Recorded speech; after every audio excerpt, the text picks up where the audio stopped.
வணக்கம். எதிராச்சியம் இஸ்ரேல் மீது ஈரான் நடத்திய தாக்குதல் மத்திய கிழக்கில் பதற்றத்தை அதிகரித்திருந்த நிலையில் தற்போது லெபனான் மீது இஸ்ரேல் தன்னுடைய தீவிர தாக்குதலை தொடங்கியுள்ளது. கடந்த ஏப்ரல் மாதம் 1ஆம் தேதி யாரும் எதிர்பார்க்காத வகையில் சிரியாவில் உள்ள ஈரான் தூதரகம் மீது இஸ்ரேல் திடீரென தாக்குதலை நடத்தியது. இந்த தாக்குதலில் ஈரானின் முக்கிய ராணுவ அதிகாரிகள் 2 நபர்கள் கொல்லப்பட்டிருக்கின்றனர். இதுதான் ஈரானின் தாக்குதலுக்கு காரணம் என்று சொல்லலாம். இந்த தாக்குதல் குறித்து ஏற்கனவே அமெரிக்கா எச்சரித்திருந்தது. இஸ்ரேல் மீது தாக்குதல் நடத்தக்கூடாது என்றும் மீறி நடத்தினால் விளைவுகள் மோசமாக இருக்கும் எனவும் கூறியிருந்தது. இருப்பினும் இதனை மீறி ஈரான் ஏப்ரல் மாதம் 14ஆம் தேதி தாக்குதலை தொடுத்திருக்கின்றது. அன்று இரவு மட்டும் சுமார் 200க்கும் அதிகமான ஏவுகணைகளையும் ட்ரோன்களையும் தாக்குதலில் ஈடுபடுத்தப்பட்டிருக்கின்றன. இதில் 99% இஸ்ரேல் அழித்துவிட்டது. ஒரு சில ஏவுகணைகள் மட்டும் இஸ்ரேல் பாதுகாப்பு படைத்தளம் மீது விழுந்து பாதிப்பை ஏற்படுத்தியுள்ளன. இதனால் இஸ்ரேல் குறிப்பிட்ட நிமிடத்தில் தப்பியிருக்கின்றது. இதற்கு இஸ்ரேல் தரப்பிலிருந்து பதிலடி கொடுக்கப்படும் என்று பரவலாக எதிர்பார்க்கப்பட்ட நிலையில் இஸ்ரேல் இதுகுறித்து எந்த அறிவிப்பையும் வெளியிடவில்லை என்பது குறிப்பிடத்தக்கது. இப்படிப்பட்ட ஒரு சூழ்நிலையில் சில தகவல் வந்திருக்கின்றது. அதாவது இஸ்ரேல் பதில் தாக்குதலை கொடுக்க உள்ளதான செய்தி வெளியாகி இருக்கின்றது. மேலும் இப்படிப்பட்ட ஒரு சூழ்நிலையில் திடீரென தெற்கு லெபனான் மீது இஸ்ரேல் கடும் தாக்குதலை தொடுக்க தொடங்கியிருக்கின்றது. நேற்று நள்ளிரவும் இன்று அதிகாலையும் சுமார் 150 ராக்கெட்டுகளை வீசி தாக்குதலை தொடங்கியிருக்கின்றது. இதில் 2 கமாண்டர்கள் உட்பட 3 ஹிஸ்புல்லா போராளிகள் உயிரிழந்துள்ளதாக செய்திகள் வெளியாகியிருக்கின்றன. இதுகுறித்து இஸ்ரேல் பாதுகாப்பு படை வெளியிட்டிருந்த அறிக்கையில் ராட்வான் படைகளின் மேற்கு பிராந்தியத்தில் ராக்கெட்டுகள் மற்றும் ஏவுகணைகள் பிரிவின் தளபதி முகமது ஹீசைன் ஷாகோரி தெற்கு லெபனானில் உள்ள ஹாபர் டூனினில் வான்வெளி தாக்குதலில் கொல்லப்பட்டிருக்கின்றார். இவர் இஸ்ரேல் மீதான ராக்கெட் தாக்குதலை நடத்த திட்டமிட்டிருந்தார். இவருக்கு பக்கபலமாக இருந்து ஹிஸ்புல்லாவின் ராக்கெட் மற்றும் ஏவுகணை பிரிவின் மற்றொரு தலைவரான மஹ்மூத் இப்ராஹிம் பட்லல்லாவும் இந்த தாக்குதலில் கொல்லப்பட்டிருக்கின்றார். மூன்றாவதாக ஹிஸ்புல்லாவின் கடலோர பாதுகாப்பு படை பிரிவின் தளபதி இஸ்மாயில் யூசப்பாஸ் இந்த ராக்கெட் தாக்குதலில் கொல்லப்பட்டிருக்கின்றார் என தெரிவிக்கப்பட்டிருக்கின்றது. மூவருடைய மரணத்தையும் ஹிஸ்புல்லா அமைப்பு உறுதி செய்திருக்கின்றது. கடந்த பல ஆண்டுகளாக பாலஸ்தீனம் மீது இஸ்ரேல் நடத்தி வரும் தாக்குதலுக்கு ஈரான் ஆதரவு பெற்று ஆயுதக்குழு ஹிஸ்புல்லா பதிலடி கொடுத்து வருகின்றது. ஹிஸ்புல்லாவின் தாக்குதல் பெரிய அளவில் இல்லை என்றாலும் கூட இவர்களுடைய தாக்குதல் இஸ்ரேலுக்கு எப்போதும் எரிச்சலை கிளப்பி வந்திருக்கின்றது. அதே நேரம் ஈரானின் தாக்குதலுக்கு பதிலடி கொடுக்கும் விதமாக இந்த தாக்குதல் நடத்தப்பட்டிருப்பதாகவும் சொல்லப்படுகின்றது. மேலும் இஸ்ரேலின் தாக்குதலுக்கு ஈரான் பதிலடி கொடுத்த நிலையில் ஈரான் மீது பொருளாதார தடை விதிக்கப்படுவதாக அமெரிக்கா மற்றும் பிரிட்டன் அறிவித்திருக்கின்றது. பாலஸ்தீனம் மீது இஸ்ரேல் போர் தொடுத்து வரும் நிலையில் மத்திய கிழக்கில் உள்ள ஈரான் உள்ளிட்ட சில நாடுகள் இந்த நடவடிக்கைகளுக்கு கடும் எதிர்ப்பை தெரிவித்து இஸ்ரேல் படைகள் மீது அவ்வப்போது சில தாக்குதல்களை தொடுத்து வந்தனர். இருப்பினும் இஸ்ரேல் மீது தாக்குதல் நடத்தக்கூடாது என்று மீறி நடத்தினால் விளைவுகள் மோசமாக இருக்கும் என்றும் அமெரிக்கா எச்சரிக்கை விடுத்திருந்தது. இருப்பினும் இதனை மீறி ஈரான் தாக்குதலை தொடுத்திருந்தது. இந்த நிலையில் தங்களுடைய எச்சரிக்கையை மீறியதற்காக ஈரான் மீது பொருளாதார தடையை அறிவித்திருக்கின்றது அமெரிக்கா. மேலும் பிரிட்டனும் அமெரிக்காவுடன் கைகோர்த்து பொருளாதார தடையை அறிவித்திருக்கின்றது.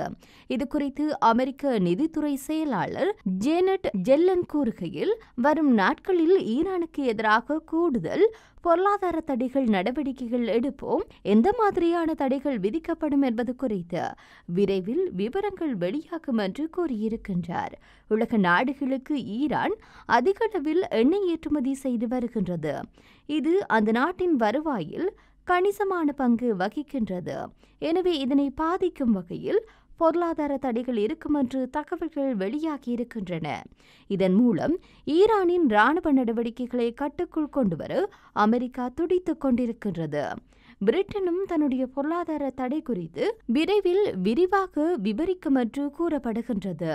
முதலில் தாக்குதல் நடத்தியது இஸ்ரேல். இது உலகம் அறிந்த ரகசியம்.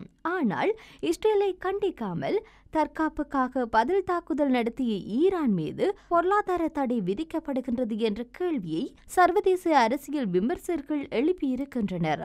இதேவேளையில் ஈரானின் அணு உலைகள் மீது இஸ்ரேல் தாக்குதல் நடத்தலாம் என ஐநாவின் அணுசக்தி கண்காணிப்பு அமைப்பு அச்சம் வெளியிட்டுள்ளது.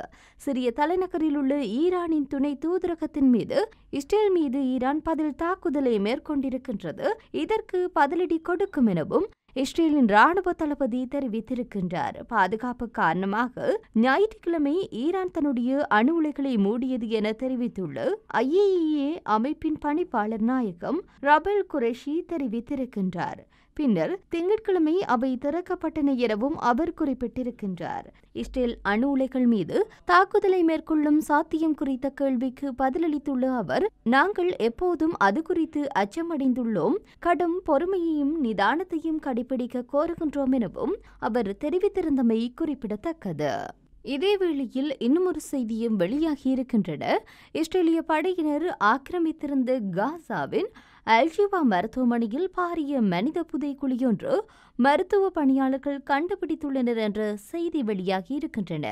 காணாமல் போன தங்களின் குடும்பத்தவர்களுடைய உடல்கள் அங்கு காணப்படுகின்றனவா என்பதை பார்ப்பதற்காக பொதுமக்கள் அங்கு திரண்டனர் எனவும் சர்வதேச ஊடகம் தகவல் தெரிவிக்கின்றன. முஸ்லிம்கள் புனித பண்டிகை காலம் முதல் இந்த மனித புதைகுழியிலிருந்து உடல்கள் தோண்டப்படுவதை பார்வையிட்டு வந்துள்ளேன். அவ்வேளை என்னுடைய தாயாரின் உடலை அடையாளம் கண்டேன் என அங்கிருந்த ஒருவர் தெரிவித்ததான செய்தியை சர்வதேச ஊடகம் வெளியிட்டிருக்கின்றது. காலில் காணப்பட்ட வித்தியாசமான அடையாளத்தை வைத்தே தன்னுடைய தாயை உறுதி செய்திருந்தேன் என்று அவர் தெரிவித்திருந்தார். அல்ஷிஃபா மருத்துவமனையில் அடையாளம் காணப்பட்டுள்ள பல மனித புதைகுழிகளில் இதுவும் ஒன்று என தெரிவித்துள்ள அந்த சர்வதேச ஊடகம் 2 வாரங்கள் மருத்துவமனையை தம்முடைய கட்டுப்பாட்டின் கீழ் வைத்திருந்த பின்னர் ஏப்ரல் 1 இஸ்ரேலிய படையினர் இந்த மனித புதைகுழிகள் மீட்கப்பட்டுள்ளன எனவும் குறிப்பிடப்பட்டுள்ளது. முற்றாக சேதமடைந்துள்ள காசாவின் மருத்துவமனை செயற்பட முடியாத நிலையில் காணப்படுகின்றது. இஸ்ரேலிய படையினர் தாங்கள் பலரை கொலை செய்து கைது செய்துள்ளதாக தெரிவித்துள்ளனர். எனினும் மனித புதைகுழியில் மீட்கப்பட்ட சில உடல்கள் மருத்துவமனையில் அனுமதிக்கப்பட்டிருந்த நோயாளிகளின் உடல்கள் என நேரில் பார்த்த சிலர் தெரிவித்துள்ளனர். ஒரு உடல் நோயாளியின் காயங்களை சுற்றி கட்டப்படும் துணியுடன் காணப்பட்டிருக்கின்றது. கொலைகளை பார்த்துள்ளதால் எங்களுக்கு உடல்களை எங்கு தேட வேண்டும் என்பது தெரிந்திருக்கின்றது என மருத்துவ பணியாளர்கள் தெரிவித்துள்ளனர். கடந்த 10 நாட்களுக்கு மேல் நாங்கள் இங்கு வசிக்கின்றோம் என தெரிவித்துள்ள ஆம்புலன்ஸ் சாரதியொருவர், இன்றைய பல உடல்களை மீட்டுள்ளோம், 15 உடல்களை மீட்டுள்ளோம், அவை நோயாளிகள் உடையவை என குறிப்பிட்டிருக்கின்றார். அவர்கள் இஸ்ரேலின் தாக்குதலினால் காயமடைந்தவர்கள் எனவும் அவர் தெரிவித்திருக்கின்றார். இதேவேளையில் பெய்ர் லகியாவில் 20 பாலஸ்தீனர்களுடைய உடல்கள் மீட்கப்பட்டிருக்கின்றன. இங்கு இஸ்ரேலிய படையினருடைய நடவடிக்கைகள் இடம்பெற்றதாக பொதுமக்கள் தெரிவித்திருக்கின்றனர். சடலங்களாக மீட்கப்பட்டுள்ளவர்களுக்கு கௌரவமான இறுதி மரியாதை வழங்க முடியும் எனவும் உறவினர்கள் தெரிவித்துள்ளனர். மறுபக்கத்தில் பார்க்கின்ற போது ஈரானுடைய பதில் தாக்குதலுக்கு இஸ்ரேல் பதிலடி கொடுக்க முடிவு செய்திருக்கின்றது. அதன்படி நேற்று நடந்த அதிபர், பிரதமர், ராணுவ தளபதி உள்ளிட்டோருக்கான உயர்மட்ட கூட்டத்தில் பதிலடி கொடுக்க முடிவு செய்யப்பட்டுள்ளது. ஆனால் அது என்ன பதிலடி என்று தெரியவில்லை. இந்த பதிலடி மோசமாக இருக்கும் பட்சத்தில் அது 3ஆம் உலகப் போருக்கு வித்திடுமா என்ற கேள்வியை எழுப்பியிருக்கின்றது. இஸ்ரேல் பாலஸ்தீனம் இடையிலான போர்தான் இந்த ஈரான் தாக்குதலுக்கு காரணம். பாலஸ்தீனத்தை இஸ்ரேல் விடாமல் தாக்கி வந்தது ஈரான் விரும்பவில்லை. இந்த போரில் பாலஸ்தீனத்திற்கு ஈரான் மறைமுகமாக உதவி வந்தது. இப்பொழுது நேரடியாக இஸ்ரேல் மீதான தன்னுடைய போர் முனையை தொடுத்திருக்கின்றது. அதாவது பாலஸ்தீனத்திற்கு ஆதரவாக இஸ்ரேலுக்கு எதிரான களத்தில் இறங்கியிருக்கின்றது. இனி என்னதான் நடக்கப் போகின்றது என்பதை பொறுத்திருந்துதான் பார்க்க வேண்டும். நன்றி.